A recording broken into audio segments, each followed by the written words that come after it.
Well സത്യത്തിൽ ഞാൻ ആദ്യമായിട്ടാണ് വ്ളോഗ് എടുക്കുന്നത്. അതുകൊണ്ട് എനിക്ക് ഇതിനെപ്പറ്റി വലിയ ധാരണയൊന്നുമില്ല. നമ്മള് തക്കുന്റെ തലയിൽ താജ്മഹൽ പണിയാൻ പോവാണ്. കുറെ നാളായിട്ട് അവൻ ഹെയർ കട്ട് ഒന്നും ചെയ്തിട്ടില്ല. അപ്പൊ നമ്മൾ വിചാരിച്ചു ഇന്ന് പോയി ടോണിയൻ കയ്യിൽ പോയി ഹെയർ കട്ടൊക്കെ ഒന്ന് ചെയ്യാന്ന്.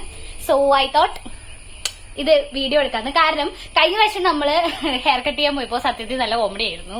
ആ കട്ട് ചെയ്യുന്ന ആൾക്ക് ഇംഗ്ലീഷും അറിയില്ല, ഹിന്ദിയും കാര്യമായിട്ട് അറിയില്ല. പുള്ളിക്ക് എന്ത് ബംഗാളിയോ അങ്ങനത്തെ ഏതോ ലാംഗ്വേജ് അറിയുള്ളൂ. നമുക്കാണെന്നുണ്ടെങ്കിൽ ആകെ കൂടി അറിയാവുന്നത് ഇംഗ്ലീഷും പിന്നെ തട്ടിയും മുട്ടിയും പോകുന്ന ഹിന്ദിയാണ്. അപ്പൊ നമ്മൾ പറയുന്നത് പുള്ളിക്ക് മനസ്സിലാവുന്ന, പുള്ളി പറയുന്നത് നമുക്ക് മനസ്സിലാവുന്നില്ല. നല്ല കോമഡി ആയിരുന്നു നമ്മുടെ ഹെയർ കട്ട്. സോ ഇന്നങ്ങനെ എന്തെങ്കിലും ഉണ്ടായാലും ഏതായാലും ഞാൻ ഫുൾ റെഡി ആയിട്ടോ.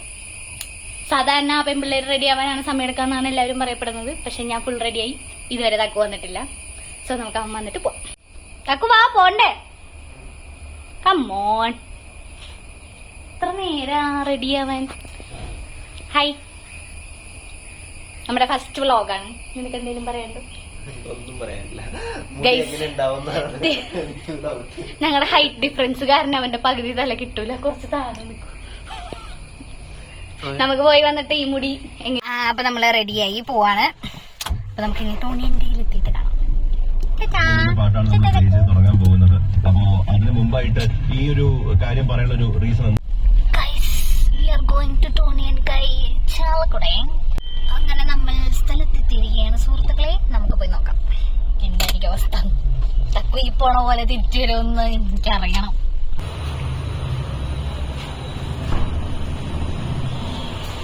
പൊളിച്ചളയോ. ആദ്യഘട്ടം 3G ആയതുകൊണ്ട് അടുത്തത് നമ്മൾ ലാക്മിയിൽ പോയി നോക്കാൻ പറഞ്ഞു. ഇവിടെ 1/2 മണിക്കൂർ വെയിറ്റിംഗ് ടൈമും അത് കഴിഞ്ഞിട്ട് അവരെടുക്കുള്ളൂ. അത് കഴിഞ്ഞിട്ടാണ് പിന്നെ അടുത്ത സമയം ചെയ്യാനുള്ള സമയം എക്സ്ട്രാ. സോ അത് ഭയങ്കര ലാഗായി പോവും. നമ്മൾ വിചാരിച്ചു ലാക്മിയിൽ പോയി നോക്കാന്ന്. ഇവിടെ അടുത്ത് ലാക്മി ഉണ്ട്. ഇതുവരെ നമ്മൾ അവിടെ പോയിട്ടില്ല. അവിടെ കുറച്ച് കത്തിയാണെന്നാണ് പൊതുവെ നമ്മുടെ ഒരു ചിന്താഗതി. പോയി നോക്കാം.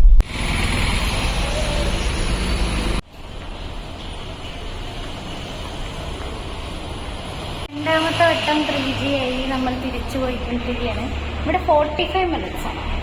നേരത്തെ 30 മിനിറ്റ്സ് ആയിരുന്നു. അപ്പൊ 45 ആയി. നമ്മളിനി എന്ത് ചെയ്യുന്നു? Destination number 3. ഇതിപ്പോ തന്നെ കണ്ടുപിടിച്ചതാണ്. എന്തോ എന്റെ പേര് ഞാൻ നോക്കിയിട്ട് പറഞ്ഞുതരാം. ടോണിയൻ ഗൈഡ് ഇപ്പുറത്തുള്ളൊരു ഫാമിലി സലൂൺ എന്ന് പറഞ്ഞാൽ ഇവിടെയും കൂടി കയറി നോക്കിയിട്ട് നമ്മൾ 3G ആവുന്നുണ്ടെങ്കിൽ നമ്മൾ ഇന്നൊരു 3G ദിനമായി പ്രഖ്യാപിക്കുന്നതായിരിക്കും. നോക്കട്ടെ. ഈ സലൂൺ സെൻറ് ജെയിംസ് ഹോസ്പിറ്റലിൻ്റെ നേരെ ഓപ്പോസിറ്റാണ്. ഇവിടെ മെന്നും വിമനും ഉണ്ട്. പുറത്ത് ഫാമിലി സലൂൺ എന്ന് എഴുതി വെച്ചത് കണ്ടിട്ടാണ് നമ്മൾ കയറിയത്. ടോണിയൻ ഗൈഡ് അടുത്ത് തന്നെയാണ്. അപ്പോൾ അവിടെ പോണ വഴിക്കാണല്ലോ നമ്മൾ കണ്ടത്. ആൻഡ് നല്ല സർവീസായിരുന്നു. തക്കുന് ഭയങ്കര ഇഷ്ടമായി എന്നൊക്കെ പറഞ്ഞു. പിന്നെന്താ, അത് ചെയ്യുമ്പോൾ ഞാൻ അവിടെ ഫുൾ പോസ്റ്റ് ആയിരുന്നു. പിന്നെ അവർ നല്ല പാട്ടൊക്കെ വെച്ച് തന്നു. കുഴപ്പമില്ല. അങ്ങനെയുണ്ട്. ഇങ്ങനെയാണ് അവസാനം വന്ന താജ്മഹൽ വന്നപ്പോ വന്നത്. പണിത് വന്നപ്പോ ആയത്. ഇത് ഈ ലൈറ്റിൽ കറക്റ്റായിട്ട് കാണുന്നൊന്നും അറിയില്ല.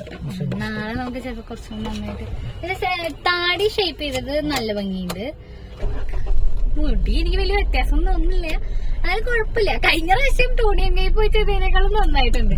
അതിന് ഭയങ്കര സന്തോഷമൊക്കെ ആയി. ടോട്ടൽ 300 ആണ് ആയത്. ഹെയറും മറ്റേ ബിയർഡും കൂടിയിട്ടല്ലേ. തിരിച്ച് വീട്ടിലെത്തി. നമുക്ക് എല്ലാവരും എക്സ്പ്രഷൻ ഇങ്ങനെയുണ്ട് നോക്കാം. എല്ലാവർക്കും വലിയ എക്സ്പ്രഷൻ ഒന്നും തോന്നുന്നില്ല. എങ്ങനെയുണ്ട്?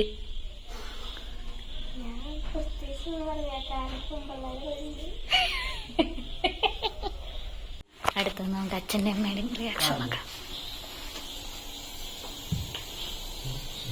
എങ്ങനെയുണ്ട്?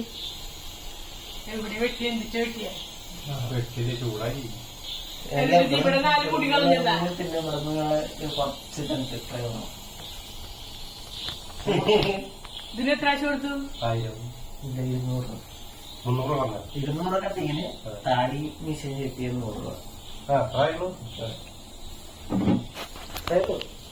കാരണം മറ്റേ സ്ഥലത്ത് പോയപ്പോ ഞാൻ സർവീസിന് പോണ സ്ഥലത്ത് പോയപ്പോ ഭയങ്കര തിരക്കാണ്. അങ്ങനെ നമ്മളെല്ലാരും റിയാക്ഷൻ ഒക്കെ കണ്ടു. എന്താന്നിരിക്കൂ തേങ്ങേന്റെ ഉള്ളിൽ കൊള്ളേണ്ടത്. നമുക്ക് നാളെ ഇതിന്റെ ആ ഒരു എഫക്ട് പോയിട്ട് ഹീറ്റ് ചെയ്ത് ഇപ്പൊ അവര് ഹീറ്റ് ചെയ്ത് വെച്ചതുകൊണ്ടാണ് അങ്ങനെ ഇരിക്കുന്നത്. അതിന്റെ എഫക്ട് പോയിട്ട് എങ്ങനെയുണ്ട് നോക്കാം. അല്ലേ പൊന്നു? പൊന്നിന് പനിയ വൈറൽ ഫീവർ, അല്ലെങ്കിൽ ഞങ്ങൾ രണ്ടാളും കൂടി പോയിനല്ലേ പൊന്നു. ഇന്ന് കോമഡി ആയിരുന്നു പോയിട്ട്. ആ കുഞ്ഞോട് ഡ്രങ്കൻ പാണ്ടുണ്ട്. അടുത്ത പ്രാവശ്യം ഞങ്ങൾ ഡ്രങ്കൻ പാണ്ടിയിൽ പോയി ജ്യൂസ്. അപ്പോ നമ്മള് ഇന്ന് ഒരു ഹെയർ കട്ടിന്റെ വ്ളോഗ് ചുമ്മാ എടുത്തെന്നുള്ളൂ. ഫസ്റ്റ് വ്ളോഗ് ആയതുകൊണ്ട് കുറെ പ്രശ്നങ്ങൾ ഉണ്ടാവും. എനിക്കും വലിയ ധാരണയൊന്നുമില്ല ഇതൊക്കെ എങ്ങനെ എടുക്കാന്ന്. അപ്പൊ ശരി, ഇനി അടുത്ത വ്ളോഗ്, ഇനിയിപ്പോ വ്ളോഗ് എടുക്കണമെങ്കിൽ പറയട്ടോ, നമുക്ക് അടുത്ത വ്ളോഗ് എടുത്ത് ട്രൈ ചെയ്ത് നോക്കാം. ഞാനൊന്ന് കുറച്ച് നോക്കട്ടെ എങ്ങനെയാണ് ഈ വ്ളോഗിന്റെ സെറ്റപ്പ് എന്നൊക്കെ. അപ്പൊ ഈ വ്ളോഗ് ഞാൻ വിചാരിച്ചു ഇവിടെ വെച്ച് തന്നെ എൻഡ് ചെയ്യാം. ഇത്രയൊക്കെ തന്നെ ഉള്ളൂ. ഇനിയിപ്പോ പ്രത്യേകിച്ചൊന്നും ചെയ്യാനില്ല. നമ്മൾ ഫുഡ് അടിക്കും, നമ്മൾ കിടന്നുറങ്ങും. നാളെ രാവിലെ നമുക്ക് ഒറ്റപ്പാലം വരെ ഒന്ന് പോകണം. അപ്പൊ അതുകൊണ്ട് കുറച്ച് ബിസി സ്കെഡ്യൂൾ ആയിരിക്കും. അപ്പൊ ശരി, താങ്ക് യു, ബൈ.